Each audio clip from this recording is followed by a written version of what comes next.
Hello and welcome to another episode of Test and Tune. On this one, I'm unboxing my new Dashcam. We've now got these in 3 vehicles and we just purchased a new Ute, which didn't have a reverse camera, and I thought, what another awesome opportunity to add one of these Dashcam, mirror, DVR, reverse cam, all-in-one packages. This one has recently been released by VanTop. If you haven't heard of VanTop, they are, I don't want to say your typical sort of Chinese type company, but they are targeting cheaper products, and they've done quite a few things from action cams to DVRs, and I've even seen their products on Walmart over in the States. So they're taking a slightly different approach to a lot of the cheaper manufacturers, but this is actually priced at $100 US, which is the cheapest one of these that I've seen that has these features. Anyway, let's get it unwrapped, unboxed, and we'll have a bit of a talk through what you actually get for your $100 US. So the very first Dashcam I had was a Junson 910. That was similar price to this, but it only had 720p rear camera and it didn't have an internal battery, so it always needed to be connected to the vehicle's power. Where this is a 2.5K supposed camera on the front and a 1080p camera on the rear. I think it's got the ability to record 2.5K front and rear, but obviously if the rear camera is only 1080, it's not going to do that. And the other thing I really like about this, it also has an internal battery. So it should actually, even when the car is powered off, it should still be able to keep a nice parking monitor going. That is the actual mirror itself. Quickly glancing over everything, it's actually quite a nice finish on the plastic. Normal sort of rubber grips for the bits that clamp onto the mirror. Got their own logo properly etched into the plastic. Actually looks like quite a nice unit. Just going to see.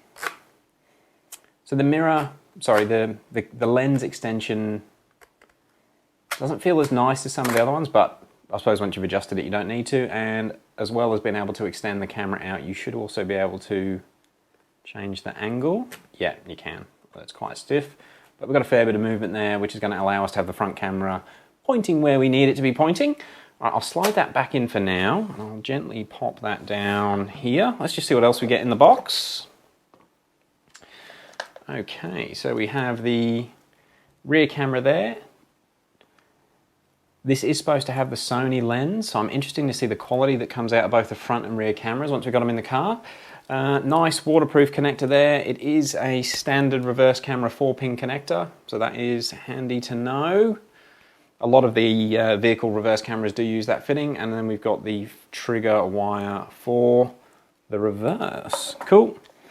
Comes with a couple of customer satisfaction cards, the manual, which is quite big and I'm sure a lot of people will never look at, a very small microfiber cloth, which will be to clean the mirror once it's in the car.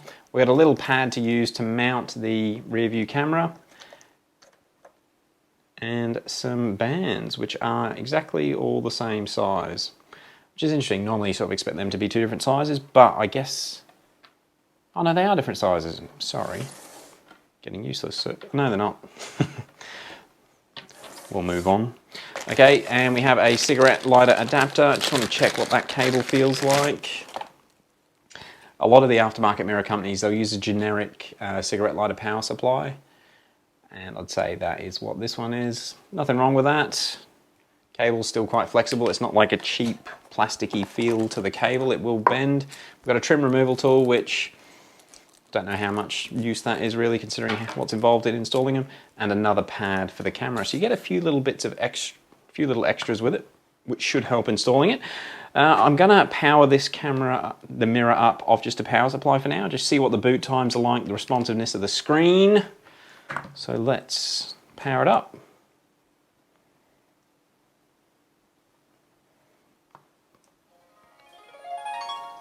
There we go. I'll take that protective cover off for now.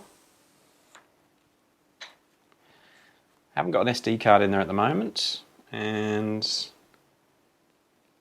you probably can't see that, but it's actually already loaded that. I'm going to plug the rear camera in whilst we're playing on the bench here, because that should actually all work. Rear camera there. Registered that, and we have the rear camera working. I might just take the protective screen off that one. I'm going to leave the protective cover on the lens that's on the back of the main mirror because I don't want to scratch it while it's laid down on the bench here. And there we go. Right, so let's have a quick run through the menus and we'll see what we got going on here. An audible tone to let you know you're touching it is nice, so we'll just go straight into settings. This is a completely different menu to all the other cameras that I've currently had. We currently own a Junson, an Acumen, and a Palmetto, and they've all been completely different, and this again looks different as well, the actual software that's loaded on the camera. Let's see what options we have for resolution. Okay, it automatically goes through, so we have 2K and then 1080p. Now that's going to be the 2K front and the 1080p rear. Or we can have 1080p and 2K. 2K and 1080. Okay, so it just swaps around. Might have to do some testing once we got that installed to see how that actually functions. We've obviously got loop recording. On that option you can set the length of the loops. I normally run 1 minute. It's very rare that you need something that lasts more than a minute, so we'll leave 1 minute selected. Audio. Sorry, I shouldn't have clicked that, but we want audio on, so that'll record noises that are going on inside the car as things are happening. Driving mode, we'll set the G sensor sensitivity to high, just while we're playing on the bench. Parking mode, we'll also leave that on high. License, don't know what that's for, we will leave it blank for now. Sleep mode, I like to leave these mirrors on all the time, so I'm going to leave the sleep mode set to off. Okay, so you can encode the files in H.265 or H.264. I'm going to leave it on H.265 because that is the more, or the later generation codec. Might just give a little bit more detail. Hertz, we can run at 60 Hertz or 50 Hertz. Now that's probably only relevant if you're filming, like if you're in an underground car park, if you can match your country's frequency. So here in Australia we run on 50 Hertz, but in the States they run on 60. Actually, as I've said that, it might be vice versa. But basically you want to match that to whatever frequency your mains power runs on, and that'll reduce the chance of flickering in the cameras, what they record. I'll put it back on 60 just for the sake of it. The USB mode, let's see what that does. Does nothing. The tap sound. Please connect to PC. So that did finally load. So this, obviously you must be able to do something with the camera when it's connected to a PC. I want the touch speaker on. We'll set the speaker volume to high. That's got quite a bit louder. On-off sound. Okay, now I like that. A lot of the mirrors that we've got, they all make a nice little chime as you power them on. So being able to turn that chime off is quite nice because it just sounds a bit cheap sometimes. So I'm going to leave the on-off sound off. Obviously you'll know that the mirror is on or off when you look at it. Streaming media, let's see what we can do in there. Streaming media on or off. All right, we're going to have to check those features shortly. Language, we'll leave it as English. Date and time we will set to the 30th of April, and the time is currently 6:27, and just scroll down.